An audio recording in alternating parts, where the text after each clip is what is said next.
Welcome back.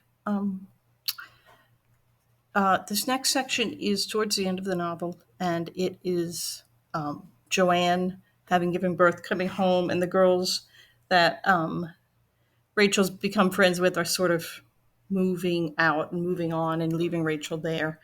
So let's go ahead. Come on, you. Joanne looks different when she comes home. Not just her belly gone fast, but she seems taller, stylish, a white dress with orange triangles, loose but not quite maternity loose. I think she could never have been pregnant at all, but she puts her hand across her stomach. 22 hours, she said. The baby was breech. She starts to climb the stairs very slowly, holding onto the banister. What's that? It means turned around, feet first. They had to do a C-section. She stops halfway, looking back at me. I'll never be able to wear a bikini again, huh? I think she's joking, but I never thought of that. Scars she won't be able to hide, unlike the rest of us. My mother's coming tomorrow, alone. Without your father? Well, Joanne pauses at the top of the stairs, waiting for me. The rabbi is in Selma. Selma, Alabama? Yep. Why? To march, silly. She smiles at me. Oh, yeah, we saw it on the news. It was the night Gloria left, actually. Kathy had made popcorn and we were watching Ed Sullivan, which wasn't very interesting, when they broke in with a special report. The rights marchers were coming over the bridge, and then the police charged them on horses, and you couldn't see much of what was happening because of the tear gas, just that the police were hitting people with clubs. Everyone was very quiet, sitting there watching, even Miss Patsy. I noticed her particularly because I thought she might say something like adults always say. Those Negroes are a bunch of troublemakers, and so on. But she didn't. She just watched and lowered her eyes a couple of times until the report was over. That's pretty cool that he went down there. It is, I guess. Joanne looks around her room, the same plaques, the same Raggedy Ann and Andy. She goes over and straightens the picture again gently. He left right after the news reports. He's hoping to be able to march if they let them march next week. But in the meantime, Mom has to come get me. And Mom only learned how to drive last year. She's never been any further than the supermarket. Oh, it's 5 hours. It will probably take her 7. She shrugs. And I realize she's just talking. She doesn't mind. She doesn't mind about anything now. Anyway, it's probably for the best. My father likes to talk about things, and I don't feel like talking right now. She looks at me, at my belly. Boy, it won't be long for you now, will it? Yeah, I mean, no. So what's been going on? She sits down on the bed, half folding one leg under her dress. Not much. I sit down too on the chair at the desk, unsure what else to say. It's funny how just a few weeks makes such a difference, isn't it? It's not even that long, and yet there are girls here I don't know, and Gloria's gone, and you're. She frowns and lets the sentence trail off too. Well, everything's changed, I mean. Did you see Gloria in the hospital? Yes, she had a girl. That's what Miss Patsy said. Joanne's looking around the room again. Her suitcase is on the bed next to her. Without looking, she reaches over and undoes one of the snaps. The baby had a perfectly round head, she says. I don't know if she means her baby or Gloria's. That's what the nurse said. Cesarean babies always have round heads. Did you see him? No, that's what the nurse told me. She said he was, she pauses, large and healthy. I look at the floor. There's a sort of choking feeling in my chest. I don't see where to go with this. I thought Joanne said she didn't want to talk about things. Gloria gave me her address, I say. Yeah, she gave it to me too. It turns out her real name is Gina. I know, she doesn't really look like a Gina, does she? No, Gloria suits her better. Do you think you're going to write to her? I don't know. The clothes in Joanne's suitcase are folded neatly. She slides a hand under them looking for something. I thought about it, all that time flat on my back waiting for the stitches to heal. She makes a face. And I think of her belly pulled tight, stitched up, never again, no more children. I wanted to give you my address, but I don't say anything. I just wait looking at the floor. I don't know. I just don't know if it's a good idea. Yeah, I put some relief into my voice. I don't know if I'm relieved. The baby pushes up, kicking, intruding.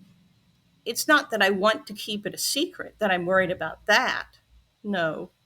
I just don't know what we'd have to write each other about. Yeah, I understand. Didn't I think the same thing about Gloria?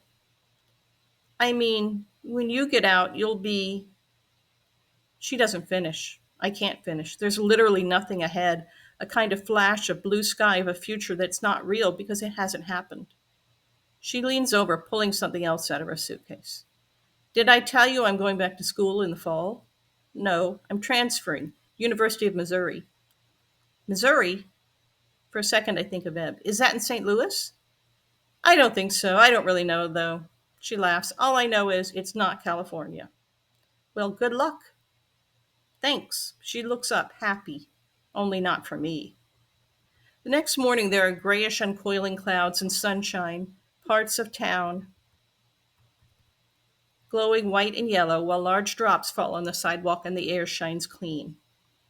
Joanne and I wait in the front hall. Joanne walks up and down, pushing the sleeve of her dress up to look at her watch. She has a nice watch, too, a silver face on a leather band. A birthday present, probably. Sweet 16, opening the box from Mom and Dad, like Adele.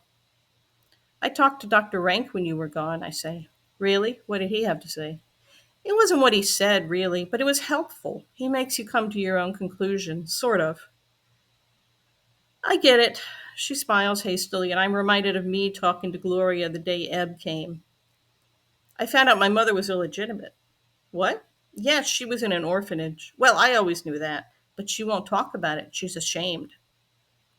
Joanne is looking at me straight on now. Wow, what are you going to do? I shrug. What can I do? It's not too bad. It's not really that big a deal to me, you know. But she doesn't know that I know. A car is turning in the driveway, and whatever Joanne was going to say is lost. There she is. The car is a station wagon. I see a woman inside setting the parking brake, struggling out, her purse over her arm.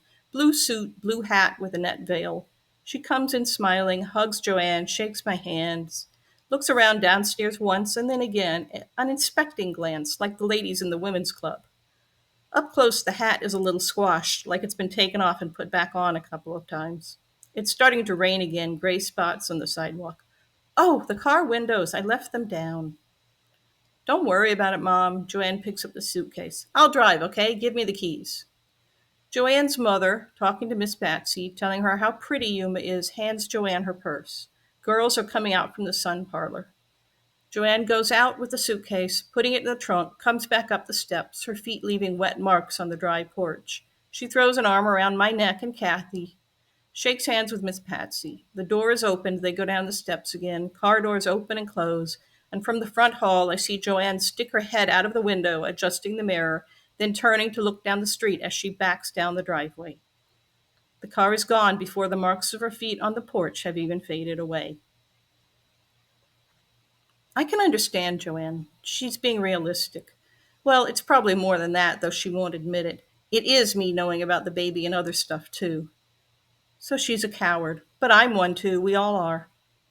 Except Gloria. Somehow, out of all of us, she's the one who doesn't care, who isn't bothered by the things they've said to us, what they've made us do.